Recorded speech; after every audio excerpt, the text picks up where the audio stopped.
Michael Deem, Engineering. Mathematical equations are nothing new to Dr. Michael Deem, but this one is fighting an illness that affects millions of people every year.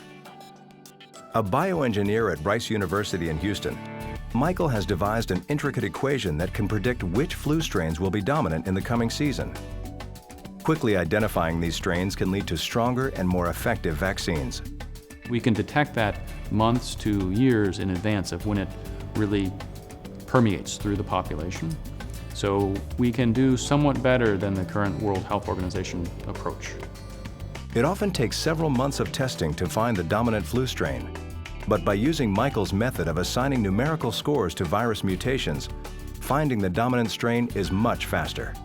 And this is actually an example of a new H3N2 strain that came out in 2009. And we found it about 4 months before the WHO and CDC were able to find it. Michael is working with the Centers for Disease Control and the World Health Organization in identifying these emerging strains much sooner than ever before. Early detection can ultimately save lives. The vaccine we'll get in October, they design it in February or so. So we want to predict in February what are the strains that will be circulating around and might infect us in October. The mathematics that Michael has developed to describe evolution of structure is being described by some as a new law of biology. We want to define Newton's laws for biology. We want to define an example of F equals ma for biology.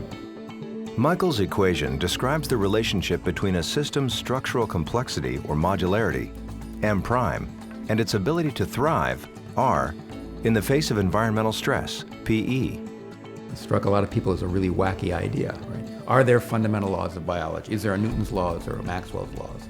There's some underlying principles in that they could be mathematized. That was really the issue. Michael is also testing whether his proposed law of biology can predict when critically ill patients are about to take a turn for the worse. In a preliminary study, he and other researchers identified a subtle signal within EKG data that can predict when a heart attack is likely to happen. Michael plans to use this technique to create software for patient-specific health forecasts. He had a fundamental insight that forces cause a mathematically quantifiable change in the organization of the system. So I think Michael has made a fantastic, a wonderful contribution to science. These are really new areas, and this is something that I think Rice really is encouraging these days, is this interaction between what we can do here at Rice and what people over in the medical center can do, and then what can we do when we work together.